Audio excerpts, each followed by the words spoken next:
Hello दोस्तों, good morning. आप सभी का स्वागत है एक बार फिर से हमारे चैनल नॉलेज कॉर्नर में। दोस्तों, जैसा कि आप सभी लोगों को पता है कि इस सीरीज़ में हम एनसीईआरटी एक्सप्रेस के नाम से एक सीरीज़ चला रहे हैं और इसमें हम जो है चैप्टर वाइज चैप्टर जो है एनसीईआरटी के, अभी तो हमारी हिस्ट्री चल रही है। हिस्ट्री ख़त्म करने के बाद हम जो है ज्योग्राफी भी स्टार्ट करेंगे। मैंने 8वीं क्लास तक की जो है आपको ज्योग्राफी ऑलरेडी करा दी है, पुरानी और नई दोनों। अगर आप लोगों ने इसको नहीं देखा है तो आप जो है इसी वीडियो के डिस्क्रिप्शन बॉक्स में चले जाइएगा, वहाँ पर आपको प्लेलिस्ट का लिंक मिल जाएगा। वहाँ पर जाकर आप सारी वीडियोस को देख लीजिएगा। अभी जो है हम क्लास 8 की जो ओल्ड वाली एनसीईआरटी है हिस्ट्री की, उसके जो है चैप्टर वाइज आपके थ्योरी और एमसीक्यू दोनों देख रहे हैं। थ्योरी और एमसीक्यू साथ साथ में देख रहे हैं। पहले हम जो है थ्योरी पढ़ते हैं और उसके बाद जो है एमसीक्यू पढ़ते हैं। आज हमारे पास जो है एमसीक्यू काफ़ी ज़्यादा है, लगभग जो है 60 प्लस एमसीक्यू हैं और थ्योरी भी हम जो है पढ़ेंगे। देखिए, ये चैप्टर बहुत ही इंपॉर्टेंट है। चैप्टर का क्या नाम है? जब जनता बगावत करती है, 1857 और उसके बाद। बहुत ही इंपॉर्टेंट चैप्टर है। मैं बार बार आपसे कह रहा हूँ कि मोस्ट इंपॉर्टेंट है, वेरी वेरी इंपॉर्टेंट है। यहाँ से भर भर के सवाल आपके एग्ज़ाम में पूछे जाते हैं, चाहे वो स्टेटमेंट वाइज सवाल हो या नॉर्मल सवाल हो या आपका मॉडरेट सवाल हो और या जोड़ी मिलान करने वाला सवाल हो। बहुत ही इंपॉर्टेंट है और आपको एक एक टॉपिक जो है अच्छे से पढ़ना है। जो मैं आपको बता रहा हूँ ये आपको कान लगाकर बढ़िया से दिमाग लगाकर सुनना है। जो चीज़ें आपको नहीं याद रहेंगी आप उसको नोट कर लीजिएगा और एक बार जब हम थ्योरी कंप्लीट कर लेंगे उसके बाद हम जो है अपना एमसीक्यू भी देखेंगे। तो आप लोग जो है वीडियो में लास्ट तक बने रहिएगा, कहीं मत जाइएगा और चैनल को सब्सक्राइब करिएगा, वीडियो को लाइक करिएगा और ज़्यादा से ज़्यादा अपने दोस्तों में शेयर करिएगा। और इसकी पीडीएफ के लिए आप हमारे टेलीग्राम चैनल से भी जुड़ जाइएगा, जिसका लिंक आपको वीडियो के डिस्क्रिप्शन में मिल जाएगा। इसके अलावा हमारी जो है पॉलिटी की क्लास जो है रिवीजन क्लास चल रही है, आप लोग उसको भी जरूर देखिएगा। साइंस की भी क्लास आपको ये अपलोड हो चुकी है, प्लेलिस्ट अलग अलग से बनी हुई है। साइंस की भी, फिजिक्स केमिस्ट्री बायो का, घटना चक्र का अलग और जो है ईवीएस का अलग से, पॉलिटी का अलग से, ज्योग्राफी का अलग से और हिस्ट्री का अलग से। तो आप सभी लोग जो है उसको भी देखिएगा और जो है अपनी तैयारी को आगे से बढ़ाइएगा। देखिए, हमारा आज का जो चैप्टर है, चैप्टर नंबर 5 है, जब जनता बगावत करती है, 1857 और उसके बाद। अब इसमें जो है हम फटाफट जो है अपना चैप्टर कंप्लीट कर लेंगे। थोड़ा सा जो है ये बड़ा चैप्टर है, इसमें टाइम लगने वाला है और क्लास जो है लगभग 1 घंटे या उससे ज़्यादा की भी हो सकती है। तो आप लोग जो है मतलब ये है कि ऊबिएगा मत। बहुत ही इंपॉर्टेंट क्लास है आप सभी के एग्ज़ाम के पॉइंट ऑफ व्यू से, चाहे वो किसी का भी एग्ज़ाम हो, बीपीएससी टीआरई 4 का हो, यूपी एलटी ग्रेड का हो, टीजीटी पीजीटी का हो, जिसमें भी आपका इतिहास पूछा जाता है, यहाँ से सवाल ज़रूर पूछे जाएंगे। देखिए, ये मैं छोड़ देता हूँ नीतियाँ और लोग जो है इसको हम छोड़ देंगे क्योंकि यहाँ से जो है सवाल नहीं पूछे जाएंगे। नवाबों की छिनती सत्ता यहाँ से हम देखेंगे, ठीक है। अब देखिए, 18वीं सदी के मध्य से ही राजाओं और नवाबों की ताकत जो है छिनने लगी थी, क्योंकि अंग्रेज जो है हर चीज़ पर धीरे धीरे जो है कब्जा करते जा रहे थे और इनकी सत्ता और सम्मान दोनों खत्म होते जा रहे थे।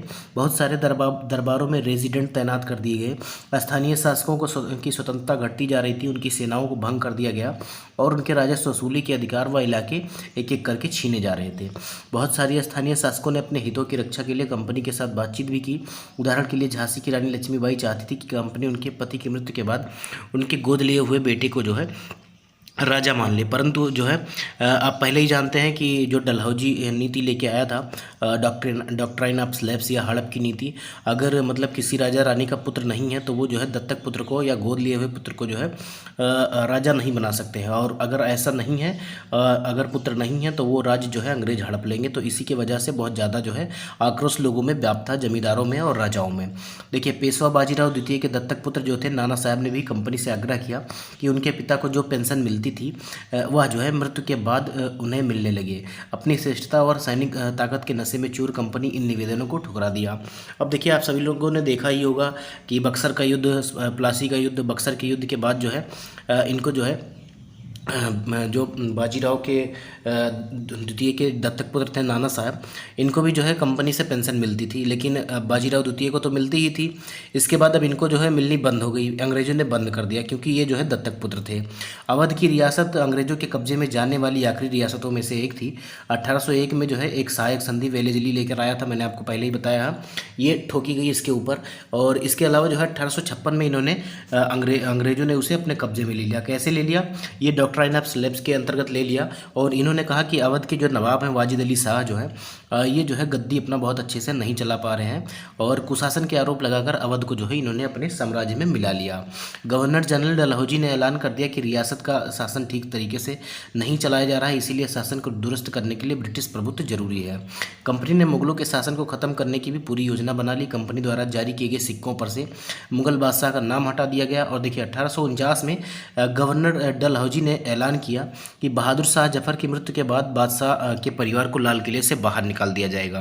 अब देखिए इसने या तो बोला ही बोला और इसके बाद जो है कैनिंग आया। कैनिंग ने क्या कह दिया 1856 में, इसने कहा कि जो बहादुर शाह जफर हैं यही जो है आखिरी जो है मुगल बादशाह होंगे। इनकी मृत्यु के बाद किसी को भी जो है बादशाह का वंशज नहीं माना जाएगा और उन्हें जो है केवल राजकुमार के रूप में मान्यता दी जाएगी। तो ये सभी चीज़ें जो है एक क्रम में घटित हो रही थी। इसके अलावा किसान और सिपाही, देखिए गाँव में किसान और जमींदार भारी भरकम लगान और कर वसूली के तौर तरीके से परेशान थे। बहुत सारे लोग महाजनों से लिया कर्ज वापस नहीं लौटा पा रहे थे। इनके कारण इनकी पीढ़ियाँ जो है पुरानी ज़मीनें हाथ से पीढ़ियों से जो है पुरानी ज़मीनें इनकी जो है पुश्तैनी ज़मीन हाथ से निकलती जा रही थी और कंपनी के तहत काम करने वाले भारतीय सिपाहियों के असंतोष की वजह थी और वे अपने वेतन और भत्तों की सेवा शर्तों के कारण परेशान थे। कई नए नियम उनकी धार्मिक भावनाओं को और आस्थाओं को ठेस पहुंचा रहे थे। उस जमाने में बहुत सारे लोग समुद्र पार नहीं करना चाहते थे और ऐसा लगता था कि समुद्र पार करने से उनका धर्म जो है भ्रष्ट हो जाएगा। 1824 में सिपाहियों को कंपनी की ओर से लड़ने के लिए समुद्र के रास्ते बर्मा भेजने का आदेश मिला तो उन्होंने इस हुक्म को मानने से इनकार कर दिया और उन्हें ज़मीन के रास्ते से जाने से ऐतराज़ नहीं था, बस वो जो है समुद्र पार नहीं करना चाहते थे और सरकार का हुक्म न मानने के कारण उन्हें सख्त की जो है सज़ा दी गई। और क्योंकि यह मुद्दा अभी ख़त्म नहीं हुआ था इसलिए 1856 में कंपनी को एक नया कानून बनाना पड़ा। इस कानून में साफ कहा गया कि अगर कोई व्यक्ति कंपनी की सेना में नौकरी करेगा तो ज़रूरत पड़ने पर उसे समुद्र भी पार जाना पड़ सकता है।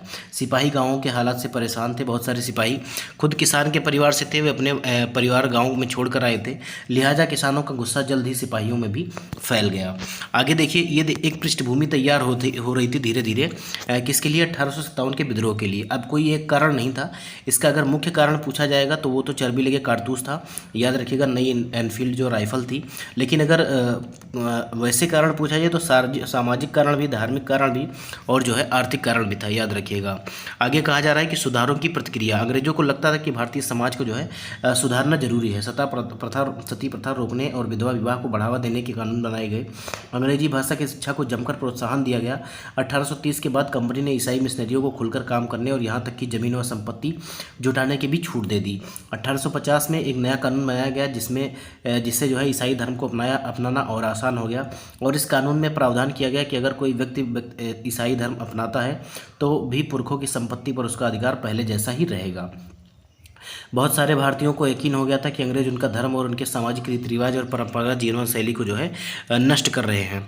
दूसरी तरफ ऐसे भारतीय भी थे जो मौजूदा जो है सामाजिक व्यवस्था में बदलाव चाहते थे और इन सुधारकों के बारे में आप अगले जो है अध्याय 8 में आप पढ़ेंगे। देखिए जनता की नज़र से उस ज़माने में लोग अंग्रेज शासन के बारे में क्या सोच रहे थे, इसका जायजा लेने के लिए हम स्रोत 1 और 2 पढ़ेंगे। देखिए स्रोत 1 आपका क्या है, 84 नियमों की सूची। अब महाराष्ट्र में रहने वाले एक जो है ब्राह्मण विद्वान थे जिनका नाम था विष्णु भट्ट गोडसे। इन्होंने एक पुस्तक लिखी, क्या नाम था उसका, माझा प्रवास। इंपॉर्टेंट है, याद रखिए, पूछा जाता है कि माझा प्रवास जो है ये किसने लिखी थी, तो ये लिखी थी आपके विष्णु भट्ट गोडसे ने। अब देखिए इसमें इन्होंने लिखा क्या था, इसमें इन्होंने क्या लिखा कि विष्णु भट्ट और उनके चाचा मथुरा में आयोजित किए जा रहे एक यज्ञ में भाग लेने के लिए निकले थे और विष्णु भट्ट लिखते हैं कि रास्ते में उनकी मुलाकात कुछ सिपाहियों से हुई जिन्होंने उन्हें सलाह दी कि वे वापस लौट जाएं क्योंकि 3 दिन के भीतर चारों तरफ कोहराम मच जाएगा। सिपाहियों ने जो कहा वह इस प्रकार था, अंग्रेज सरकार हिंदुओं मुसलमानों के धर्म को नष्ट करने पर आमादा है। उन्होंने 84 नियमों की सूची बनाई है। कलकत्ता में सारे राजाओं और राजकुमारों की मौजूदगी में ऐलान कर दिया गया है कि उन्होंने सिपाहियों ने बताया कि राजा इन नियमों को मानने के लिए तैयार नहीं है। उन्हें अंग्रेजों को घातक परिणाम की चेतावनी दी है और राजाओं ने कहा कि अगर ये नियम चालू किए गए या लागू किए गए तो भारी उथल पुथल मच जाएगी। राजा भारी गुस्से में राजधानियां लौट गए हैं और तमाम बड़े लोग योजनाएं बना रहे हैं। धर्म युद्ध के लिए तारीख तय कर ली गई है और मेरठ छावनी से एक गुप्त योजना तैयार करके विभिन्न छावनियों को भेज दी गई थी।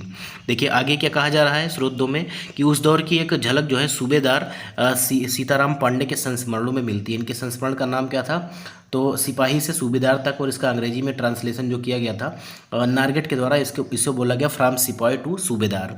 अब इसमें क्या बोला गया, सीताराम पांडे को 1812 में बंगाल नेटिव आर्मी में सिपाही के तौर पर भर्ती किया गया था। उन्होंने 48 साल तक की नौकरी की और 1860 में वे सेवानिवृत्त हो गए। उन्होंने बगावत को दबाने में अंग्रेज सरकार की मदद की। हालांकि उनका बेटा विद्रोहियों के साथ था और अंग्रेजों ने उसे सीताराम की आंखों के सामने ही मार डाला था। अपने सेवानिवृत्त के बाद उनके कमान जो है अफसर नारगेट ने उन्हें संस्मरण लिखने के लिए प्रेरित किया और सीताराम ने 1861 में अवधी भाषा में अपने संस्मरण लिखे, जिनका नारगेट ने अंग्रेजी अनुवाद फ्रॉम सिपाही टू सूबेदार नाम से जो है प्रकाशित करवाया। अब इसमें क्या लिखा था, इसका अंश एक इस प्रकार है कि मेरा मानना है कि अवध पर हुए कब्जे से सिपाहियों के भीतर गहरा आत्मविश्वास भर गया था और वे सरकार के खिलाफ साजिशें रचने लगे थे। अवध के नवाब और दिल्ली बादशाह नुमाइंदों को सेना की नब्ज जानने के लिए पूरे भारत में भेज दिया गया। उन्होंने सिपाहियों की भावनाओं को और हवा दी। सिपाहियों को बताया गया कि विदेशियों ने बादशाह के साथ कितना बड़ा धोखा किया है। उन्होंने हजार झूठ गढ़ डाले और सिपाहियों को अपने मालिकों अंग्रेजों के खिलाफ बगावत करने के लिए उकसाया ताकि दिल्ली में बादशाह का दोबारा गद्दी पर बैठाया जा सके। उनकी दलील थी कि अगर सिपाही मिलकर काम करें और इन सुझावों पर अमल करें तो सेना ऐसा कर सकती है। देखिए ये कह रहे हैं कि जो है बादशाह ने इनको जो है झुटलाने का काम किया है और बरगलाने का काम किया है, तो ऐसा बिल्कुल नहीं था।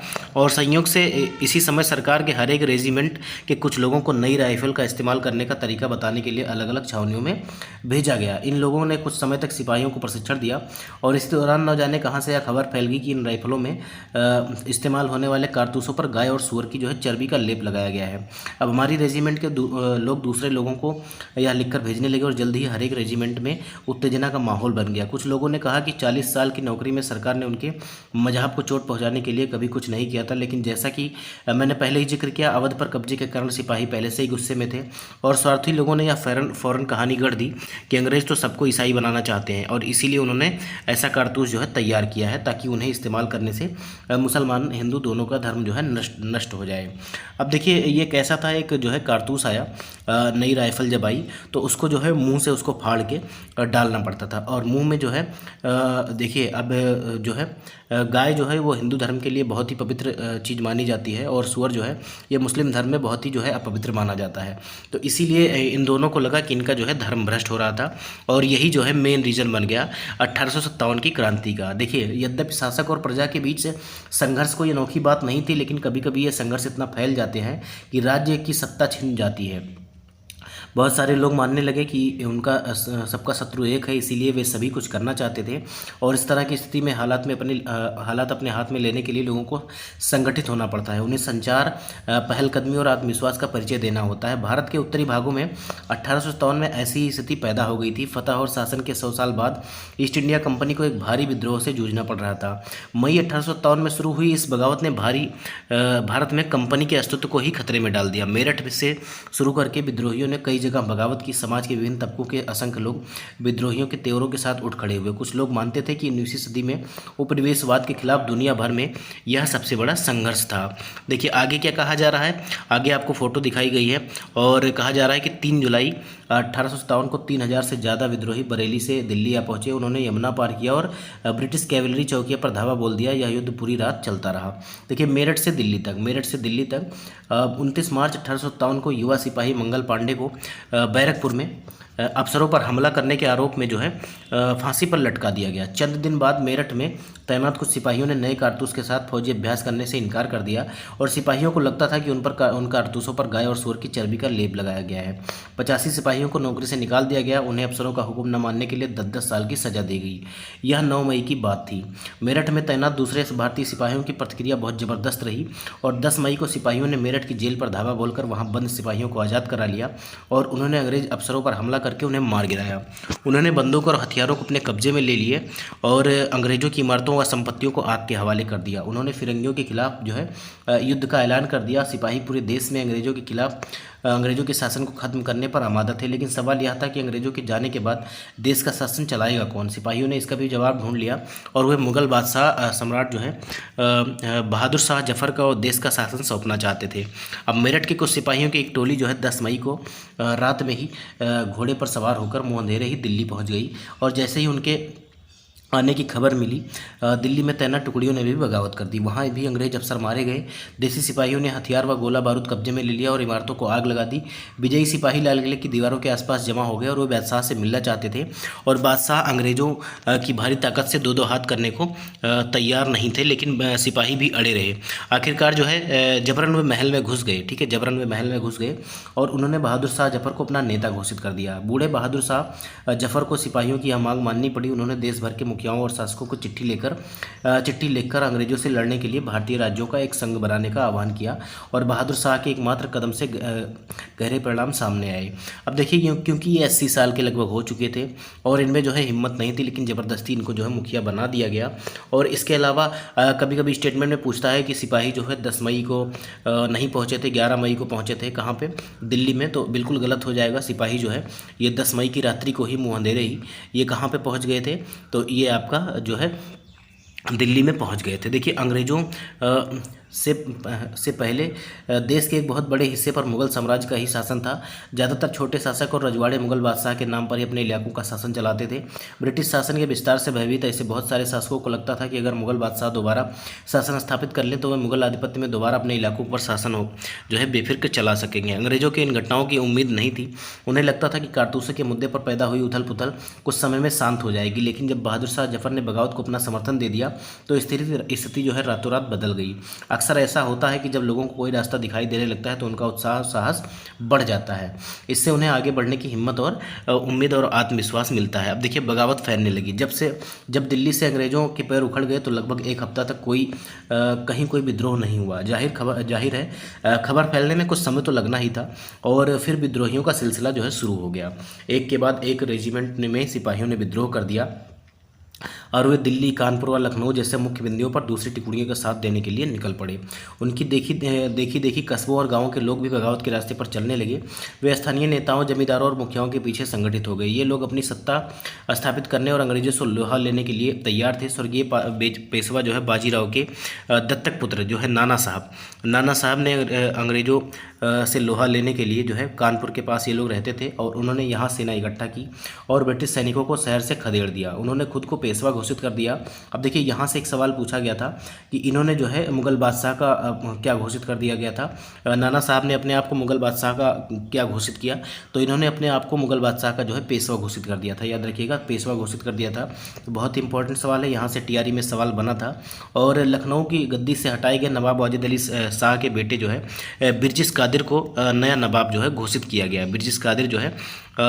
बिरजिस कादिर ने भी बहादुर शाह जफर को अपना बादशाह मान लिया, और उनकी माँ बेगम हजरत महल ने जो है अंग्रेजों के खिलाफ विद्रोह को बढ़ावा देने में बढ़ चढ़कर हिस्सा लिया। कहाँ से? लखनऊ से। झांसी में रानी लक्ष्मीबाई भी विद्रोहियों और सिपाहियों के साथ जा मिली, और उन्होंने नाना साहब के सेनापति तात्या टोपे के साथ मिलकर अंग्रेजों को भारी चुनौती दी। मध्य प्रदेश के मांडला क्षेत्र में राजगढ़ की रानी जो है अवंतीबाई, ठीक है, मांडला क्षेत्र में जो है राजगढ़ की रानी अवंतीबाई 4000 सैनिकों को फौज तैयार करके इन्होंने अंग्रेजों के खिलाफ उसका नेतृत्व किया, क्योंकि ब्रिटिश शासन ने उनके राज्य के प्रशासन पर जो है नियंत्रण कर लिया था। देखिए, अवंतीबाई का नाम याद रखिएगा, आगे आपसे क्वेश्चन में भी मिलेगा। विद्रोही टुकड़ियों के सामने अंग्रेजों की संख्या बहुत कम थी। बहुत सारे मोर्चों पर जबरदस्त हार हुई। इससे लोगों को यकीन हो गया कि अब अंग्रेजों का शासन खत्म हो चुका है। अब लोगों को विद्रोह में कूद पड़ने का गहरा आत्मविश्वास मिल गया था। खासतौर पर अवध के इलाकों में चौतरफा बगावत थी। 6 अप्रैल 1857 को लेफ्टिनेंट कर्नल टाइटलर ने क्या पत्र लिखा? देखिए, अपने कमांडर इन चीफ को क्या लिखा कि हमारे लोग विरोधियों की संख्या और लगातार लड़ाई से थक गए हैं। एक एक गांव हमारे खिलाफ हैं, जमींदार भी हमारे खिलाफ खड़े हो रहे हैं। इस दौरान महत्वपूर्ण नेता जो है सामने आए। उदाहरण के लिए फैजाबाद से जो है मौलवी अहमदुल्ला शाह, ठीक है, ये बहुत इंपॉर्टेंट है। इनके ऊपर जो है इन्हें जो है अंग्रेज़ों का कट्टर दुश्मन भी कहा जाता था, और इनके ऊपर जो है इनाम भी रखा गया था। इन्होंने भविष्यवाणी कर दी कि अंग्रेज़ों का शासन जल्दी ही खत्म हो जाएगा, और वह समझ चुके थे कि जनता क्या चाहती है। इसी आधार पर उन्होंने अपने समर्थकों की एक विशाल संख्या जुटा ली। अपने समर्थकों के साथ वे भी अंग्रेज़ों से लड़ने के लिए लखनऊ जा पहुँचे। दिल्ली में अंग्रेज़ों का सफाया करने के लिए बहुत सारे गाजी धर्म योद्धा इकट्ठा हो गए। बरेली के सिपाही बख्त खान ने लड़ाकों की एक विशाल टुकड़ी जो है के साथ दिल्ली की ओर कूच कर दिया। इस बगावत में एक मुख्य व्यक्ति साबित हुए कौन, तो ये बख्त खां जो थे बरेली से। और जो है बिहार के एक पुराने जमींदार कुंवर सिंह ने भी विद्रोही सिपाहियों का साथ दिया और महीनों तक अंग्रेजों से लड़ाई लड़ी। तमाम इलाकों के नेताओं और लड़ाके इस युद्ध में हिस्सा ले रहे थे। अब आप लोग याद रखिएगा कि कौन कौन जो है कहाँ कहाँ से लड़ रहा है, इससे बहुत ही ज़्यादा सवाल आपके बनते हैं। देखिए आगे क्या कहा जा रहा है कि कंपनी का पलटवार। इथल पुथल के बावजूद जो है अंग्रेजों ने हिम्मत नहीं छोड़ी। कंपनी ने अपनी पूरी ताकत लगाकर विद्रोह को कुचलने का फैसला लिया। उन्होंने इंग्लैंड से और फौजी मंगवाए, विद्रोहियों को जल्दी सजा देने के लिए नए कानून बनाए और विद्रोह के मुख्य केंद्रों पर धावा बोल दिया। सितंबर 1857 में जो है दिल्ली इनके दोबारा कब्जे में आ गई और अंतिम मुगल बादशाह बहादुर शाह जफर पर मुकदमा चलाया गया और उन्हें आजीवन कारावास की सजा दे दी गई। उनके बेटों को उनकी आंखों के सामने ही मार दिया गया और बहादुर शाह जफर और उनकी पत्नी जो है बेगम जीनत महल को अक्टूबर 1858 में रंगून में भेज दिया गया और इसी जेल में 1862 में बहादुर शाह जफर ने अपनी अंतिम सांस ले ली। देखिए दिल्ली पर अंग्रेजों का कब्जा हो जाने के बाद यह मतलब नहीं था कि विद्रोह खत्म हो चुका है। इसके बाद भी लोग अंग्रेजों से टक्कर लेते रहे और व्यापक बगावत की विशाल ताकत को कुचलने के लिए अंग्रेजों को अगले 2 साल तक लड़ाई लड़नी पड़ी। मार्च 1858 में अंग्रेजों के कब्जे में लखनऊ आया और जून 1858 में रानी लक्ष्मीबाई की शिकस्त हुई, उन्हें मार दिया गया। दुर्भाग्यवश ऐसा ही रानी अवंतीबाई के साथ भी हुआ। खेड़ी की शुरुआती विजय के बाद उन्होंने अपने आप को अंग्रेजी सेना से घिरा पाया और वे जो है शहीद हो गई। तात्या टोपे मध्य भारत के जंगलों में रहते हुए आदिवासियों और किसानों की सहायता से छापामार युद्ध चलाते रहे और जिस तरह पहले अंग्रेजों के खिलाफ मिली सफलताओं से विद्रोहियों को उत्साह मिला था, उसी तरह विद्रोही ताकतों की हार से लोगों की हिम्मत टूटने लगी और बहुत सारे लोगों ने विद्रोहियों का साथ छोड़ दिया। अंग्रेजों ने भी विद्रोहियों का विश्वास जीतने के लिए हर संभव प्रयास किए और उन्होंने वफादार आगे देखते हैं भूस्वामियों के लिए कई इनाम का ऐलान कर दिया गया और उन्होंने आश्वासन दिया कि उनके जो है ज़मीन पर उनके परंपरागत अधिकार बने रहेंगे।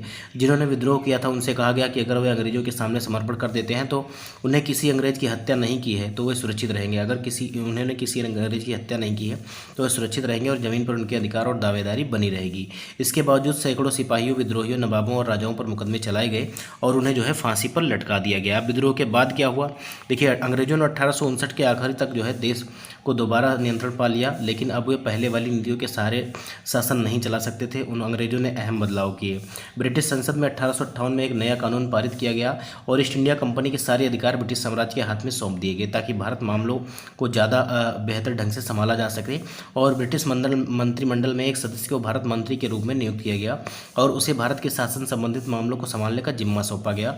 उसे सलाह देने के लिए परिषद का गठन किया गया जिसे इंडिया काउंसिल कहा जाता था और भारत के गवर्नर जनरल को वायसराय का ओहदा दिया गया। इस प्रकार उसे इंग्लैंड के राजा रानी का जो है निजी प्रतिनिधि घोषित कर दिया गया और फलस्वरूप अंग्रेज सरकार ने भारत की शासन की जिम्मेदारी अपने हाथ में ले ली। तो 1857 की क्रांति के बाद हुआ क्या कि भारत शासन अधिनियम 1858 के बाद जो है कंपनी के शासन को समाप्त कर दिया गया और सीधे जो है भारत को जो है ब्रिटिश क्राउन के अंतर्गत कर दिया गया। ठीक है, याद रखिएगा। आगे देखिए आगे क्या कहा जा रहा है।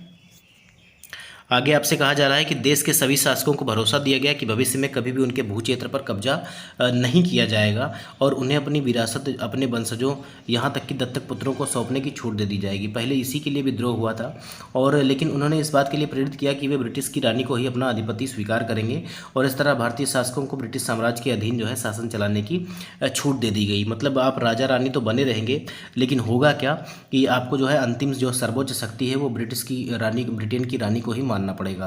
सेना में भारतीय सिपाहियों का अनुपात कम कर दिया गया और यूरोपीय सिपाहियों का संख्या बढ़ाने का फैसला लिया गया और यह भी तय किया गया कि अवध, बिहार और मध्य भारत और दक्षिण भारत से सिपाहियों को भर्ती करने की बजाय, देखिए बहुत ही इंपॉर्टेंट सवाल है, 1857 के विद्रोह के बाद जो है कहाँ से सिपाहियों की भर्ती बंद हो गई, तो अवध, बिहार, मध्य और दक्षिण भारत से जो है सिपाहियों की भर्ती जो है एकदम ना के बराबर कर दी गई और गोरखा, सिख और पठानों में से जो है सबसे ज़्यादा जो है भर्ती की जाने लगी। तो यहाँ से जो है यहाँ तक का टॉपिक बहुत ही इंपॉर्टेंट है, आप इसको जो है पढ़ लीजिएगा।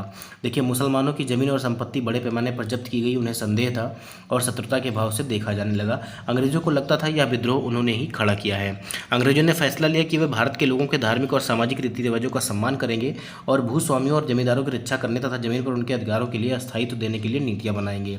इसी प्रकार 1857 के बाद जो है इतिहास का एक नया चरण जो है शुरू हुआ। आगे देखिए आगे देखिए खुर्दा, यहाँ पर खुर्दा संग्राम की कहानी लिखी हुई है जो पाइका विद्रोह से संबंधित है। कहा जा रहा है कि 1857 की घटना से बहुत पहले उसी प्रकार की घटना जो है 1817 में खुर्दा नामक स्थान पर घटित हुई। हमारे लिए उस घटना का अध्ययन करना और इस बात पर विचार करना बहुत ही शिक्षाप्रद होगा कि कैसे अंग्रेजों ने की औपनिवेशिक नीतियाँ जो है के खिलाफ 19वीं सदी की शुरुआत से ही देश के विभिन्न हिस्सों में असंतोष निर्मित होने लगा था। खुर्दा जो कि उड़ीसा के दक्षिण पूर्वी भाग में स्थित एक छोटा सा राज्य था, वहाँ 19वीं सदी की शुरुआत में 105 गढ़ों में से 60 बड़े और 1109 छोटे गांव थे। एक जनबहुल उपजाऊ क्षेत्र था। इसके शासक राजा वीर किशोर देव को स्वाधिकृत 4 परगनाओं तथा जगन्नाथ मंदिर के संचालन अधिकार समेत 14 गढ़जातों के प्रशासनिक उत्तरदायित्व को का पूर्व में दबाव में आकर मराठाओं को सौंप देना पड़ा था। उनके पुत्र और उत्तराधिकारी मुकुंद देव द्वितीय इस दुर्दशा से जो है विचलित थे। अतः अंग्रेजों और मराठों के बीच जारी संघर्ष में उन्होंने अपने लिए एक मौका देखते हुए अपने खोए हुए क्षेत्रों तथा जगन्नाथ मंदिर की देखरेख से संबंधित अधिकारियों की पुनः प्राप्ति हेतु अंग्रेजों के साथ सलाह मशवरा शुरू कर दिया। परंतु 1803 में उड़ीसा को अपने कब्जे में लेने के बाद अंग्रेजों ने उन्हें इन दोनों मुद्दों में किसी भी सकारात्मक कार्रवाई करने की दिशा में कोई रुचि नहीं दिखाई। परिणाम था उड़ीसा के दूसरे सामंत राजाओं के साथ मिलकर तथा मराठाओं के गुप्त समर्थन से उन्होंने जबरन अपने अधिकारों को लागू करने का प्रयास किया और इसकी वजह से अपने पद से विस्थापित होना पड़ा तथा अंग्रेजों ने उनके राज्य को अपने राज्य में मिला लिया। सांत्वना के रूप में नियमित अनुदान के साथ, जो कि उनकी जो है पूर्व भू संपत्ति के राजस्व का एक मात्र 10वां अंश था, उन्होंने उनको दिया। ठीक है, उन्होंने अंग्रेजों ने जगन्नाथ मंदिर की देखरेख का दायित्व दिया और उनका निवास पुरी में निश्चित कर दिया। इस अनैतिक व्यवस्था से उड़ीसा में दमनकारी विदेशी शासन के एक ऐसे युग का प्रारंभ हुआ जिसे 1857 में एक गंभीर सशस्त्र संग्राम का मार्ग प्रशस्त कर दिया। देखिए, खुर्दा को अपने अधीन करने के बाद अंग्रेजों ने राजस्व निवृत्त जमीन पर कर लगाने की नीति बनाई। इसमें राज्य के पूर्व सैनिक, जिन्हें पाइक के नाम से जाना जाता था, उनका जीवन जो है बुरी तरह से प्रभावित हुआ और इस नीति की भयावहता राजस्व की मांग में अनुचित वृद्धि और संग्रह के दमनकारी तरीकों से और बढ़ गई। इस कार्रवाई के फलस्वरूप 1805 और 1817 के बीच खुर्दा से बड़े पैमाने पर लोग जमीन छोड़कर चले गए और फिर भी अंग्रेजों ने अस्थायी बंदोबस्त के तहत राजस्व नीति की नीतियों को जो है चालू रखा और जिसमें जमीन की उपजाऊ क्षमता तथा रैयतों के भुगतान की क्षमता की अनदेखी करते हुए हर वर्ष ये धीरे धीरे जो है मांगों में वृद्धि करते चले गए। यहाँ तक कि प्राकृतिक आपदाओं के समय भी इन्होंने कोई उदारता नहीं दिखाई। मतलब जब फसल ही नहीं हो रही भाई, तो कोई लगान और राजस्व कैसे देगा, जबकि उड़ीसा में ऐसी आपदाएं अक्सर सामने आती रहती हैं। बकायेदारों की जमीन को षड्यंत्रकारी राजस्व अधिकारियों या तो फिर बंगाल के सट्टेबाजों को बेच दिया गया और खुर्दा के विस्थापित राजा का वंशानुगत सेना नायक, जिनका नाम था जगबंधु विद्याधर का महापात्र जो है भ्रमर राय, जिन्हें लोग बक्सी बंधु के नाम से जानते थे, वह ऐसे बेदखल हुए जमींदारों में से एक थे। व्यवहारिक रूप से वे एक भिखारी बन गए थे और अपने तथा अपने जैसे जमीन से बेदखल हुए लोगों की ओर से संघर्ष करने का निश्चय करने से पूर्व वह 2 साल तक उन्होंने खुर्दा के लोगों के स्वैच्छिक दान से अपना गुजारा किया, मतलब भीख मांगकर अपना गुजारा किया। बीते हुए वर्षों के साथ साथ जो तकलीफें इन शिकायतों के साथ जुड़ गई हुई थी, अंग्रेजों द्वारा इस क्षेत्र में चांदी के सिक्कों का प्रचलन, इस नई मुद्रा में राजस्व के भुगतान पर जोर देना, खाद्य सामग्री की कीमतों में बहुत ज़्यादा वृद्धि कर देना, नमक की आपूर्ति में कमी, जो कि कंपनी के एकाधिकार की नीति के चलते लगभग जो है दुर्लभ हो गया था, जिसके कारण ओडिशा के पारंपरिक रूप से नमक बनाने वाले कारीगर इस काम से जो है वंचित हो गए और स्थानीय जमींदारों को कलकत्ता में नीलामी, जिसके कारण ओडिशा में बंगाल के अनुपस्थित जमींदारों का आगमन हुआ। इसके अतिरिक्त असंवेदनशील तथा भ्रष्ट पुलिस प्रशासनिक व्यवस्था ने भी स्थिति को और दुष्कर बना दिया, जिसके चलते सशस्त्र संग्राम ने और भयावह आकार धारण कर लिया और 29 मार्च 1857 को इस संग्राम की शुरुआत हो गई और जो है जब पाइकों ने बानपुर में स्थित पुलिस चौकी और अन्य सरकारी स्थानों पर हमला कर दिया और 100 से अधिक लोगों की हत्या करने के साथ साथ सरकारी खजानों में से एक बड़ी रकम लेकर चले गए। शीघ्र ही खुर्दा को केंद्र करते हुए इस घटना की लहर अलग अलग दिशाओं में फैल गई और इसे जो है किस नाम से जाना गया, तो इसे जो है खुर्दा संग्राम या पाइका विद्रोह के नाम से जाना गया। देखिए, उत्साह से भरपूर पाइकों के साथ जो है जमींदार भी मिल गए, रैयत भी मिल गए और जो उनके साथ नहीं मिले उन्हें प्रताड़ित किया गया और इसमें जो है कर मद्दों का अभियान भी चलाया गया। ठीक है, कर मद्दों का अभियान भी चलाया गया और अंग्रेज ने पाइकों को उनके जमे हुए स्थानों से हटाने की कोशिश की, परंतु असफल रहे। 14 अप्रैल 1817 को बक्सी बंधु ने 5 से 10 हज़ार पाइकों और कंध जनजाति के योद्धाओं की अगुवाई में पूरे जो है पुरी को कब्जा कर लिया और मुकुंद देव द्वितीय को उनकी झिझक के बावजूद राजा घोषित कर दिया। जगन्नाथ मंदिर के पुजारियों को भी पाइकों ने अपना भरपूर समर्थन प्रदान किया। जो है पुजारियों ने पाइकों को अपना समर्थन दिया और स्थिति से हाथ से निकलते हुए अंग्रेजों ने मार्शल लॉ लागू कर दिया। जल्दी घोषित राजा पकड़े गए, उनके पुत्र सहित कटक में जो है कारावास दे दिया गया। बख्शी ने अपने करीबी सहयोगी कृष्णचंद्र भरमरवर के साथ मिलकर कटक और खुर्दा के बीच यातायात के सारे माध्यम को काटने का प्रयास किया और इसके साथ साथ ही संघर्ष उड़ीसा के दक्षिण और उत्तर पश्चिमी हिस्सों में फैल गया। परिणामस्वरूप अंग्रेजों ने मेजर जनरल मार्टिनडल को पाइकों के चंगुल से पूरे क्षेत्र को मुक्त करने के लिए भेजा। बख्शी जंगबंधु या जगबंधु उनके साथियों को पकड़वाने के लिए पुरस्कार की घोषणा कर दी गई और इस प्रकार जो सामरिक कार्यवाही चली उसमें सैकड़ों पाइक मारे गए, कई घने जंगलों में चले गए और अन्य सामूहिक क्षमा योजना के तहत अपने घरों में लौट गए। और इस तरह से अंग्रेजों ने मई 1817 तक खुर्दा के संग्राम का जो है लगभग काबू में कर लिया। परंतु खुर्दा के बाहरी क्षेत्रों में बख्शी जो है जगबंधु ने कुजंग के राजा जैसे सहयोगी की मदद से पाइकों को उनके प्रति अटूट निष्ठा के कारण इस संघर्ष को मई 1825 तक जारी रखा।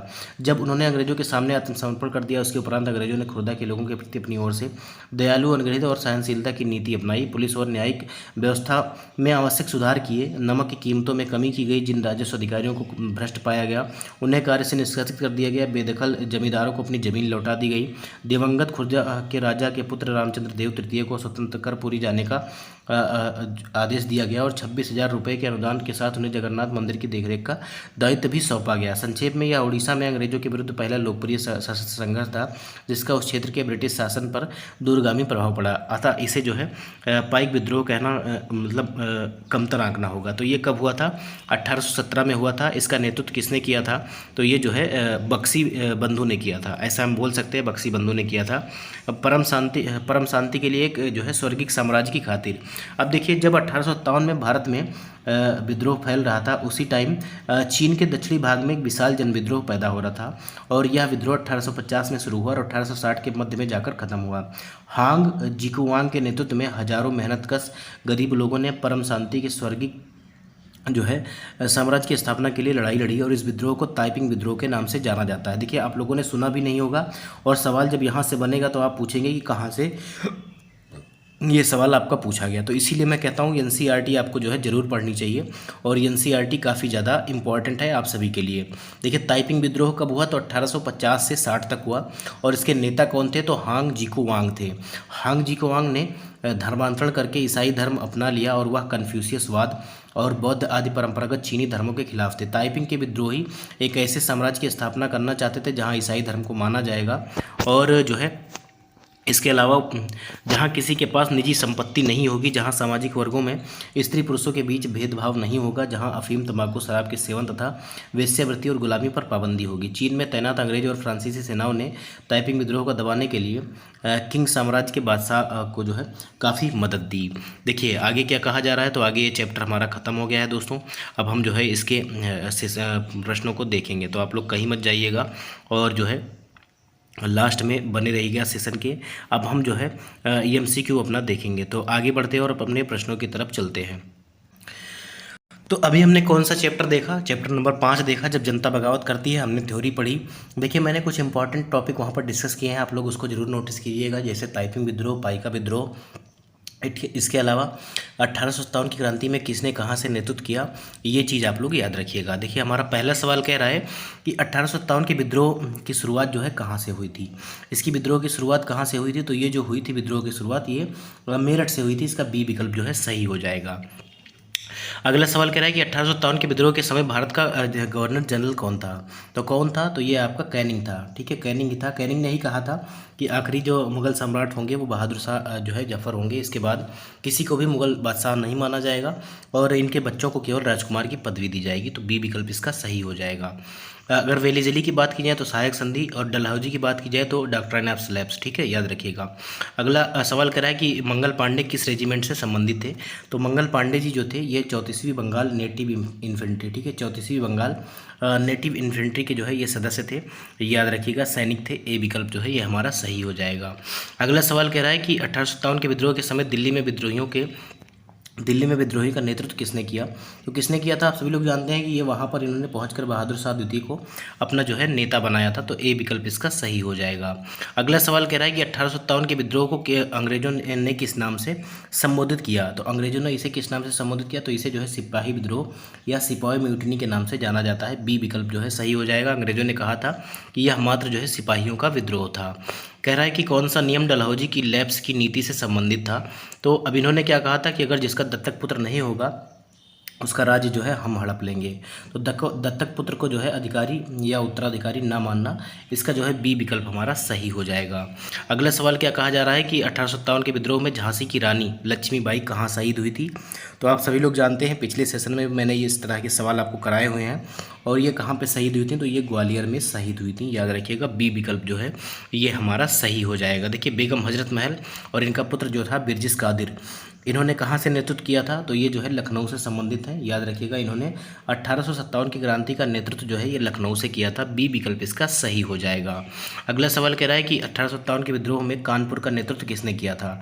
कानपुर से कौन लड़ रहा था? तो कानपुर से आपका नाना साहब लड़ रहे थे तात्या टोपे के साथ। ठीक है, नाना साहब लड़ रहे थे। ए विकल्प इसका सही हो जाएगा। देखिए 1857 के विद्रोह के समय बिहार में नेतृत्व किसने किया? बिहार में आप सभी लोग जानते हैं कि जगदीशपुर के एक जमींदार थे, इनका नाम था कुंवर सिंह। ठीक है, कुंवर सिंह।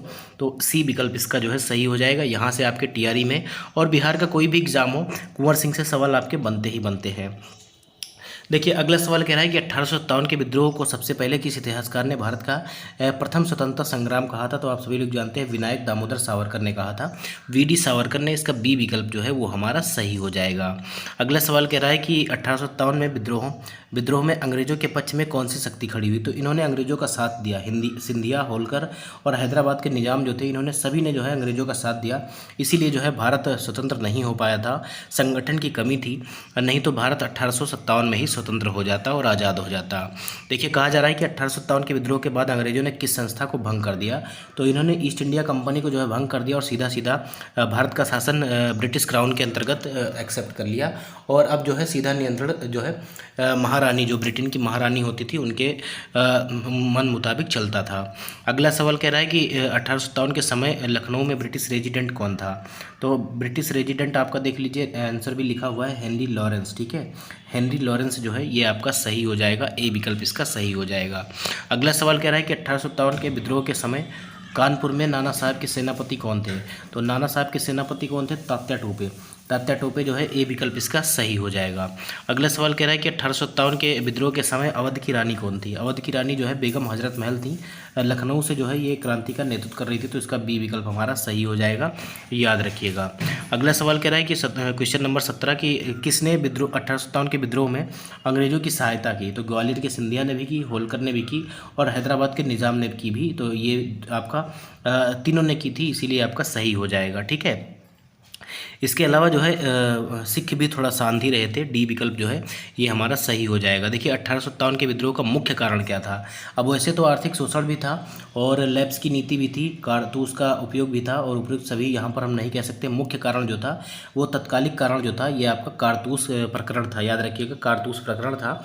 और ऐसे तो हम जो है मुख्य कारण ये सभी कह सकते हैं। ठीक है, अगर तत्कालिक कारण पूछे तो हम कहेंगे कारतूस प्रकरण, लेकिन अगर मुख्य कारण पूछे तो हम सभी कहेंगे। ठीक है, उपयुक्त सभी जो है हमारा सही हो जाएगा। डी विकल्प इसके लिए सही हो जाएगा। अगला सवाल कह रहा है क्वेश्चन नंबर 20 की बहादुर शाह द्वितीय को अंग्रेजों ने कहाँ कैद किया था? तो बहादुर शाह द्वितीय को जो है रंगून भेज दिया गया था और इनके बेटों को इनके आँख के सामने ही मार दिया गया था। देखिए 1857 के विद्रोह का नारा क्या था? तो देखिए इसमें नारा कोई मुख्य नारा नहीं था। कहीं कोई लोग कह रहे थे मारो फिरंगियों को, कोई कह रहा था चलो दिल्ली। तो ये हमारा उपयुक्त में से एक से अधिक हो जाएगा। ठीक है, उपयुक्त में से एक से अधिक हो जाएगा। बी विकल्प जो है ये सही हो जाएगा।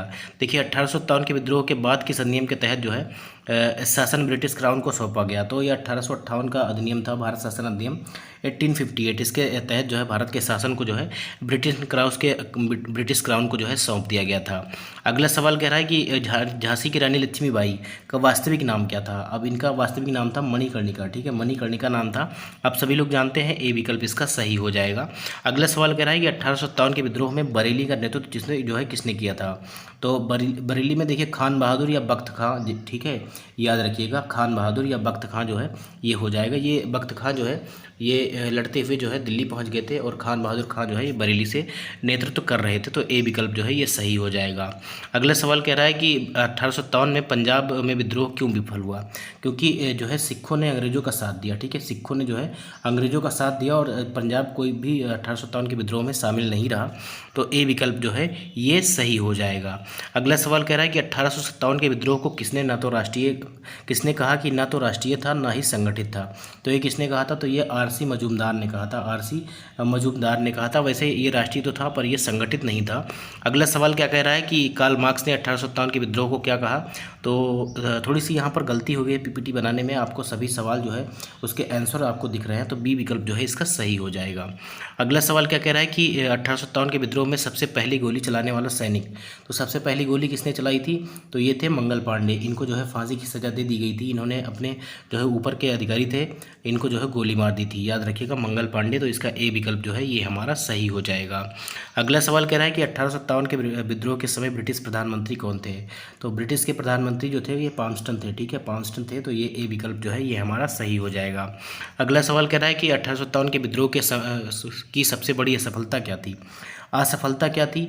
इसमें जो है संगठन की कमी थी, हथियारों की कमी थी और नेतृत्व की भी कमी थी, और जो है देखिए इसमें जो है सभी की कमी थी। क्यों?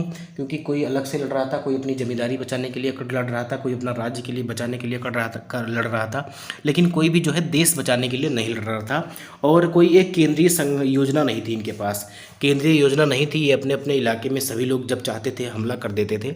ऐसे में अगर एक केंद्रीय संगठन होता और किसी के निर्देशों पर यह काम करते, एक योजना होती, तो ये जो है विद्रोह जो है सफल हो जाता। तो डी विकल्प इसका सही हो जाएगा। संगठन की कमी थी, हथियारों की भी कमी थी, अंग्रेज़ों के पास बंदूक थी और ये लोग तलवार कुल्हाड़ी भाला इसके साथ लड़ रहे थे, तो कहीं ना कहीं जो है इसकी भी कमी थी। बाकी नेतृत्व की कमी तो थी ही थी। 80 साल का बूढ़ा आदमी जो खुद नहीं लड़ पा रहे वो क्या नेतृत्व करेगा? उसको ज़बरदस्ती जो है नेता बना दिया गया, बहादुर शाह जफर को। डी विकल्प जो है इसका सही हो जाएगा। अगला सवाल कह रहा है कि 1857 के विद्रोह के समय राजस्थान में किस शासक ने जो है अंग्रेज़ों का साथ दिया? तो ये जोधपुर के जो शासक थे इन्होंने जो है अंग्रेज़ों का साथ दिया था। बी विकल्प जो है इसका वो हमारा सही हो जाएगा।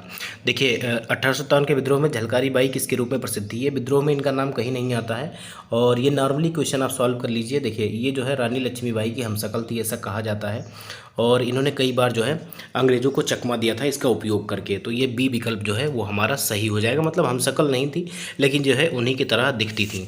अगला सवाल कह रहा है कि शाहमल किस क्षेत्र से जुड़े हुए थे? तो शाहमल जो है ये जो है बागपत से जुड़े हुए थे, याद रखिएगा बागपत से, तो इसका ए विकल्प जो है हमारा सही हो जाएगा। अगला सवाल कह रहा है कि 1857 के विद्रोह का मुख्य सामाजिक कारण क्या था? मुख्य जो है सामाजिक कारण क्या था?